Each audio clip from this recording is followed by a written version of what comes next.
Армағайын, бүгінгі хабарымызда Ш әріпі туралы айтамыз. Бұл әріп латын әліпбиінде диграф түрінде жазылады. Мұндай тәжірибе латын графикасына көшкен көптеген елдерде бар.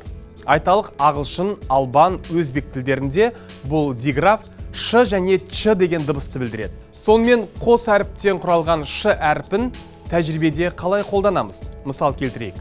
Айталық шара деген есім былай жазылады. Шара. Енді әйгілі бишінің өміріне тоқталайық. Шара Баймолда қызы Жиенқұлова 1912 жылы 18 тамызда Алматы қаласында дүниеге келген. Азан шақырып қойған есімі Гүлшара. Ол отбасында 15-ші қыз. Әкесі Баймолда бәйбішесінен 14 қыз көрсе, тоқалынан туған тұңғышы Шара екен. Шараның әкесі күллі Жетісу өлкесіне танымал молдадан болған. Сондықтан Шараны жастайынан молдаға сауат ашуға беріп, Құран аудартқан. Шара Жиенқұлова жастайынан өнерге жақын болады. Ол 16 жасында биші қыз атағын иеленеді. Ал үлкен сахнадағы өнер жолын жолдасы әйгілі актер Құрманбек Жандарбековпен бірге Қазақ драма театрында бастаған.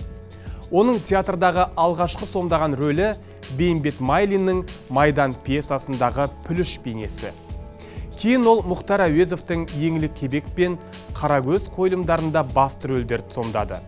Шара 1934 жылы өз жұмысын музыкалық драма театрында жалғастырады. Мұхтар Әуезовтың Айман Шолпан музыкалық драмасында, Евгений Брусиловскийдің Қыз жібек, Жалбыр және Ер тарғын операларында басты рөлдерді сомдады.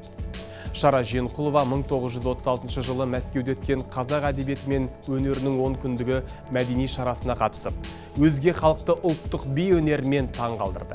1938 жылы қазақтың тұңғыш балеті Қалқаман Мамыр қойылымында ол басты кейіпкер Мамырдың партиясын орындады.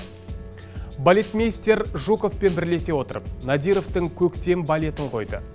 Ол қазақ өнерінің дамуына сүбелі үлес қосты. Ұлттық би өнерін ғылыми тұрғыда терең зерттеп, қазақ халқының әдет ғұрып, салт дәстүр, халық билеріне жаңа дем берді. Ол Айжан қыз, Қара жорға, Тәттімбет, Қырық қыз, тағы сол сияқты билерді дүниеге әкелді. Шара Жиенқұлова 1940-1962 жылы Қазақ филармониясында жұмысын жалғастырады. 1962-1966 жылдары Қазақ ән-би ансамблінің басшысы болды. Жасы 50-ге келген кезінде сахна өнерін қойып, ұстаздық қызметке ауысты. 1966-1975 жылдары Алматы хореография училищесінің директоры қызметін атқарды. Шара Жиенқұлова театрда ғана емес, өз қолтаңбасын кинода да қалдырған. 1938 жылы Амангелді фильмінде басты кейіпкер Балым рөлін сомдады. Шәкен Аймановтың 1957 жылы түсірген «Біздің сүйікті дәрігер» фильмінде қазақтың мың бұралған бишісі өзін-өз сомдады.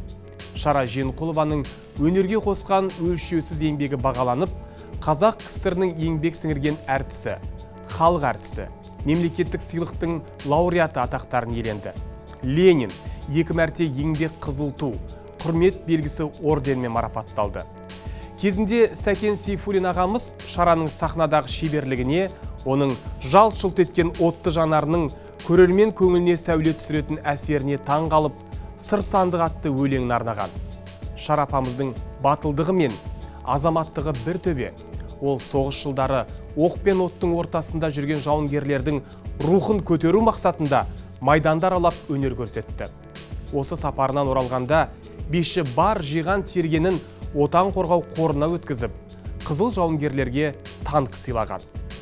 Ол қазақ би өнерін биікке көтеріп қана қойған жоқ, оның алғаш ғылыми негізін қалады. Биші қазақ биі, Сымбат, Өмірім менің өнерім би құпиясы кітаптарының авторы. Шара Жиенқұлова 1991 жылы 21 мамырда 80 жасқа қараған шағында Алматы қаласында өмірден озды. Бүгін, қымбатты көрермендер, біз есімі Ш әріпінен басталатын Шара Жиенқұлова туралы әңгіме қозғадық. Бүгінгі хабарымыз осымен аяқталды. Эфирде келесі кездескенше аман, сау болыңыздар.